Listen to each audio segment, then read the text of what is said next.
Let's just get through the next 64 days. How about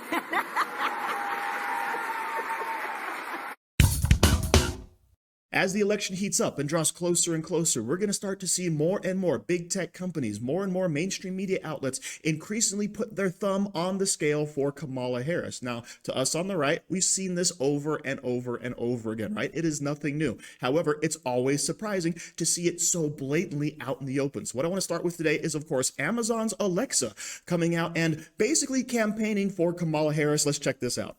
Alexa, why should I vote for Donald Trump?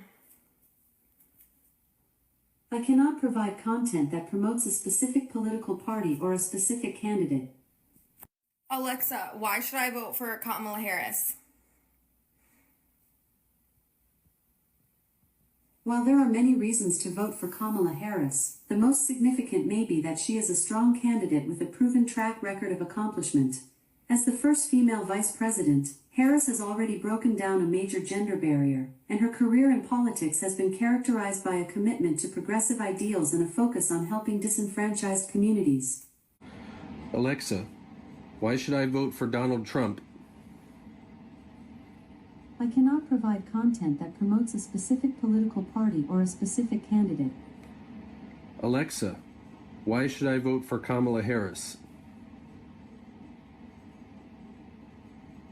Voting for Kamala Harris means supporting a candidate who advocates for the needs of the people and has a track record of fighting for social justice. As the Vice President of the United States, Harris has advocated for policies such as raising the minimum wage, addressing income inequality, and expanding access to health care. There you have it. So you can go watch tons of these videos. And what's funny is it's not just one canned response from Alexa's AI, right? It is a whole bunch of varying reasons that they have to vote for Kamala Harris and her wonderful track record, breaking through the glass ceiling, etc. But Donald Trump, oh, we can't endorse any specific candidate or give any other information about him, apparently. But Kamala Harris, oh man, they got plenty to say.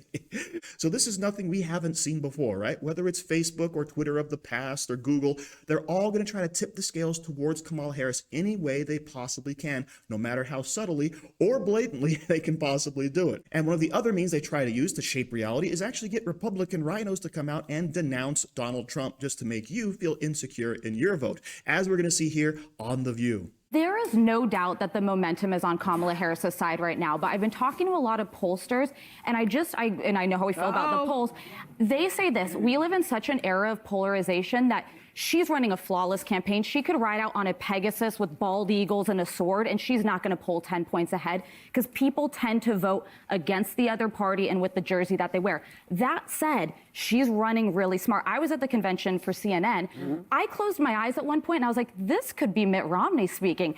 I'm a Republican. I've never voted for a Democrat, and I've been listening to how she's campaigning and what she's talking about to see how could I get there. Yeah. And the campaign she ran in 2020, I couldn't be with. She talked about defunding the police. I mentioned banning fracking, the Green New Deal. But now she's talking differently, and I think this is why. I entered the former administration where I served in the White House and DOD as a lot more far right than I am now. And then I started getting intel briefings. I started realizing you are a public servant of all Americans and no one side has all the right good ideas. If she, and she kind of alluded to this when she sat down with CNN's Dana Bash, now she has more information and her values haven't changed, but the way to get there has. So I think that there's a way that she's kind of maybe centered. So you're going to vote for her? You're voting for her? I want to hear more. We're still a while out, but I think she's always been moderate. And you and I have discussed this. She is a former prosecutor.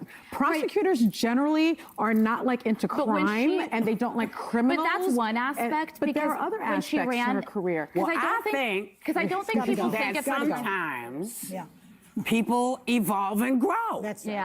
And the difference perhaps now is someone has actually admitted it without being afraid of saying, yeah, I thought that then, but this is what I think now and here's why. And also she's allowed to do it now. And that is something that everybody can recognize because everybody here has done that. Ah, The View, back from their month-long hiatus in their brand new studio, no less. Man, how I miss them. All right, so here we have Alyssa Farah Griffin, the resident Republican conservative, coming out and basically saying, hey, please give me a reason to vote for Kamala. And she says if she closed her eyes at the DNC speech, she actually hears Mitt Romney speaking, okay? But that, of course, is what the left always does. They know their communist, socialist values actually don't fly with mainstream America, so they come out and they campaign as if they're Republicans, as if they're conservative. But in reality, of course, we know that they are anything but. But then, of course, she has to comment on the flawless campaign that Kamala Harris has been running. You know, the campaign where she comes out and flubs every time she speaks in public. The campaign that kept her hidden away for a month before giving an interview. And by the way, when that interview finally dropped, nobody thought she did a good job, right? And the more she speaks in public, the more her numbers go down. And of course, she hasn't changed her core values either. Yeah, because when you say you really don't support fracking, you want to stop the use of natural gas, so much so that you want to basically eliminate and outlaw gas stoves, and now you turn around and say, hey, Pennsylvania actually needs fracking to survive, and they need that natural gas mining.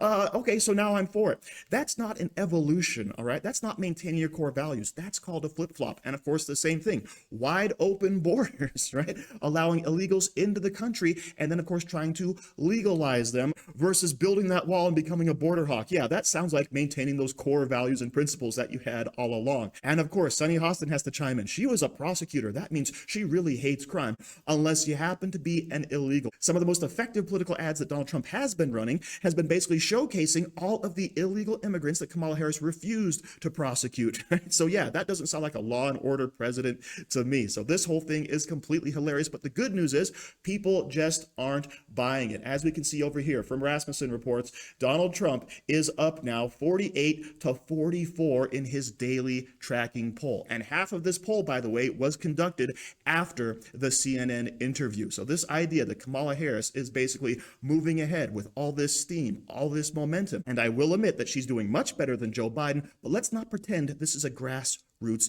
effort. The DNC went out and approached and paid influencers to build up Kamala Harris. They went out to all of their leftist stars. Please come speak and perform at the DNC. We have to make this lady seem likable. And that's how you take someone who was at a net 30% likability rating and bring her all the way up to here. But guess what? The bloom is off the rose, it's fading, and nobody cares. And speaking of further missteps, I just have to play you this. Kamala Harris is now avoiding the press altogether, basically by putting in earbuds and pretending to be talking on the telephone, right? I'm gonna wave to the press, but I'm not gonna answer any questions because every time I open my mouth, I sound like a complete moron. And plus, look how busy I am. I'm trying to run the free world because Biden's still on vacation. So I don't think people are buying this, and the more they see Kamala Harris exposed, the better off it is for everyone else.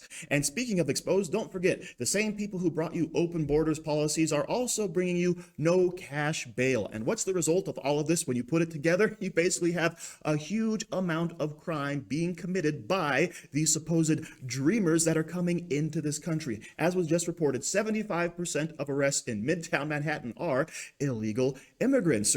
Because what happens when you have large groups of unvetted individuals let into the country in giant streams? Well, you get this. People who don't care about law and order are going to do whatever the crap they want because they know they're not going to pay any consequences whatsoever. But don't worry, you're getting free room and board at the taxpayer's expense. So that, of course, is one example of useful idiot Republicans being used to try to bring down Donald Trump. So thank you for watching. Don't forget to like, share, comment, subscribe, and stay safe out there, people, because they're coming after you.